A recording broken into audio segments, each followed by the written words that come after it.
Alright, alright.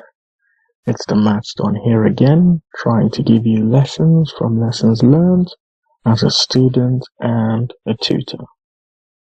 So, what we're going to be discussing today is how to improve your math level steadily or consistently over the period of time from when you start secondary school to when you take your GCSEs, and it's also applicable to A-level students, and it's also applicable if you're not starting GCSE, or if you're not starting secondary school, if you're not in year 8, if you're in year 9, if you're in year 10, or if you're in year 11. It just becomes an accelerated approach if you're in year 11 or at the beginning of year 10. So it's more accelerated if you're in year 10 or 11. In year 8 or year 9, it's more of a steady approach. Year 10, year 11, A-level, that short period of time. It's more of an accelerated approach to learning to get what you want in terms of your preferred grade and improving yourself towards getting that grade that for you states have succeeded. Okay, so let's get into the finer points.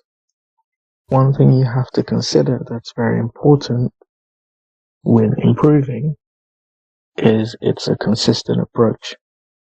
It's not a start and stop thing. Okay?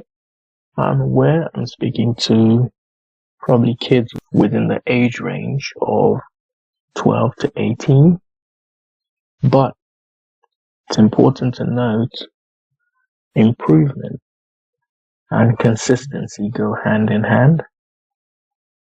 If you show up to the gym on Monday at the beginning of the month and you don't show up again until 2 months later, you're not going to see any consistent improvement. Okay? If you're trying to run the half marathon or the marathon or a 2 mile or a 5 mile, whatever it is, if you run today and you don't run for the next 2 months, you will not see an improvement in your finishing time. As a matter of fact, you will not actually stay the same. Your time will get worse. Okay? So when you don't consistently do something to improve yourself, you don't actually stay the same. You regress. So for example, if I gave you a math problem to do, or I taught you something in math and you said, "Oh, I understand it, great," and you left the classroom and you never touched it again until year 11, understand this. That knowledge will not stay the same in your brain. It will regress to the furthest part and the darkest part of your brain. It's still in there, but it will regress so far back that depending on how much time you have put between you and that topic, and there is no consistent poking at the topic, you will find that it will be very difficult for you to draw on it or on that knowledge. What is my point? My point is this. To improve, let's take this step by step, because it's basically a step-by-step thing, so I don't go blabbing on. Okay? The first thing you want to consider is this. There will be different topics as they come, okay, based on what you're taught in the class. So, for every topic you're taught in the class, so let's go with algebra, okay? The teacher teaches you algebra in the classroom, okay? You listen, you understand. If you don't understand, you ask questions. It seems all okay. Great. After you've learned that topic in the class, okay, your goal in the class when you learn the topic is to ask questions, make sure you understand the topic, and to make sure every process the teacher has used in the classroom you understand while you're there. Great. Okay? We're done with what the classroom has to give. Now, once you leave the classroom and you're going, okay, I want to consistently improve, what do I do next? You take that topic, you can either ask your teacher for this or ask your tutor, or you can find it in a textbook which your tutor or your teacher can guide you to. You need to find 10 to 15 easy questions on that topic. Get me? Find 10 to 15 easy questions on that topic and sit down for 30, 45 minutes and try to solve those 10 to 15 questions on that topic. Okay? Once you've solved those questions, you can get your teacher or your tutor to have a look and tell you if you got everything right. Once you've done that, the next thing to do is look for 5 difficult questions, what people usually call exam-style questions. Okay? Sit down, solve 5 of those, get your teacher or your tutor to check it, tell them to tell you the ones you got right and the ones you got wrong. Now, make sure they just don't mark it and you move on. Make sure they mark it, check it. And the ones you got wrong, they tell you why you got them wrong and how to do them right.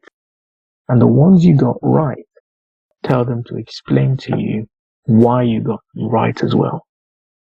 So, oh, that process is good, that process is good. Oh, I see what you did there. That's great. So those sort of things are very important. It's important to know why you got right what you did get right, and to know why what you got wrong was wrong and how to do it right. Okay? Now, once you've gone through this, I would suggest after your work has been checked, the easy questions and the difficult questions, go back. If you got all of them right, great. Now, if you got some wrong, I would say pick another 5 easy questions and another 5 difficult questions. Do those.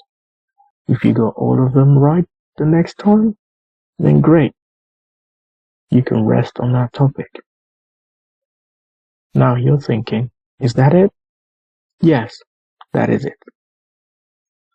The idea is to never let the topic go cold.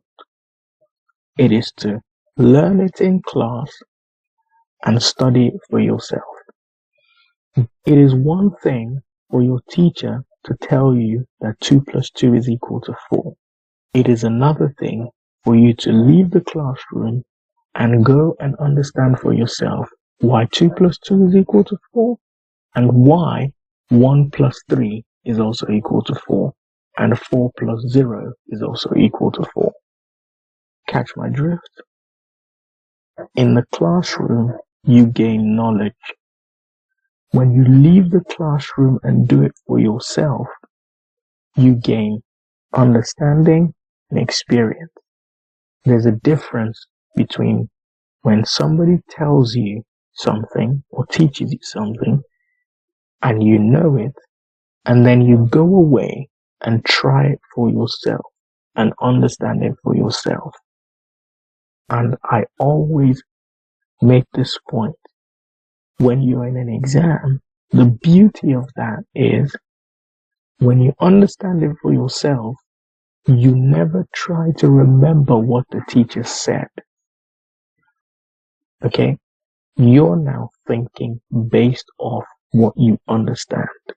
So you are literally teaching yourself how to solve the problem.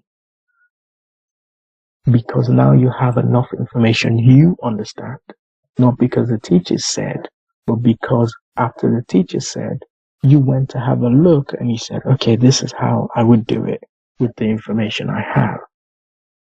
The correct information, by the way. That's the concept of improving in math. Because at the end of the day, it's all about problem solving.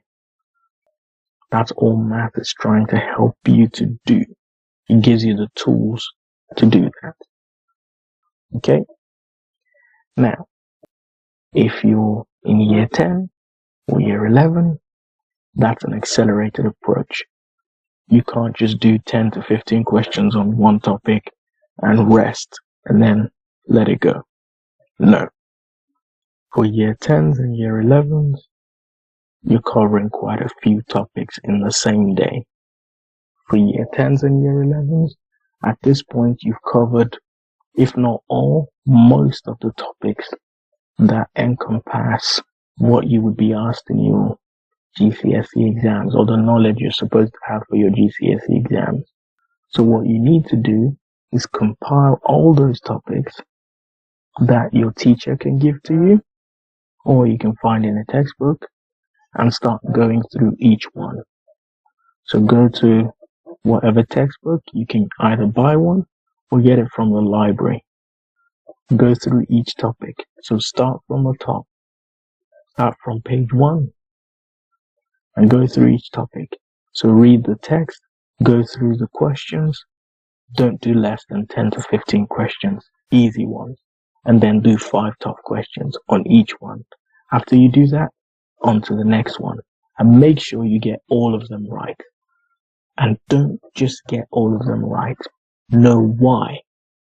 Don't just have a dubious way of doing things. Because if you don't understand it, when you're solving a single topic, it will be very difficult for you to then take that and apply it to solve a complex exam question that has a mixture of topics. Okay? So the idea is, if you understand every single topic individually, not because the teacher said, but because after the teacher said, you took that topic, went away, and put some work into it to understand it yourself, then now you can actually teach yourself. You can actually talk to yourself and go, okay, this is what I did. Okay, this question looks different, but I know the topic it's from. This is how I'll approach it. And if you don't get it right, what's the worst that could happen? Take that information, take it to a teacher or a tutor, put something on paper. Don't just take it to them. Try to solve it. Try to figure it out. And if you do that, you might find you have sort of a solution. Even if you don't get the right answer, take it to them to check if you're unsure. And when they check it, they'll be able to tell you, okay, I think you're on the right track, but this is what you missed, that's what you missed. And once they explain it to you, it gives you a good idea of where your level is at and also how you can improve. Okay? But these are the important things you need to do, and you repeat that for every single topic. The goal for every single topic is not classroom understanding, it's self-understanding. Classroom understanding will not help you improve consistently, whether you're starting in year 8 to go through every single topic, or you're in year 9, or in year 10, or in year 11. It is personal study that creates consistent improvement, which means every single topic, if you're in year 8, year 9, you start from every single topic, go through each one, 10, 15 questions, easy, 5 difficult questions, make sure somebody marks it, and make sure you understand why you got it right and why you got it wrong. If you don't understand every single bit, ask a question of somebody, a teacher or a tutor. Once you understand it, you can give that topic a rest, move on to the next one, and the next one, and the next one. Okay? And the more you do that, if you're excited about math, you can finish the whole topic of what you need to do in year 8, repeat it again in year 9, repeat it again in year 10. By the time you're in year 11, great. You're done. It would be very difficult to phase you at that point. Now you're just focusing on how to take that knowledge of every single topic and put it into solving complicated questions that are a mixture of multiple exam topics. Okay? But the goal should be consistent improvement with the individual topics, and then that helps with how you tackle exam questions. And how to consistently improve is to study consistently. Consistent improvement requires that if you keep doing something consistently, your mind and your body will understand we have to improve because this person is going to keep doing this thing. So you might think, oh, after a week of doing this math thing that this guy said I should do, it's not working out. Yeah, it doesn't work out in a week. Rome wasn't built in a day, and neither was anything great built in a day. Nothing good comes quick, or shall we say nothing worth having comes easy and quick. If it comes quick, it'll go quick. So, I'm not preaching easy, I'm preaching consistency, which means figure out what's consistent for you. So, if you're gonna say, I'm gonna do this math thing once a week, then let it be once a week. And I'm talking about year 8s and year 9s. Year 10s and year 11s, you're too close to your exam to go once a week. But let it be consistent. If it's going to be twice a week, then let it be twice a week.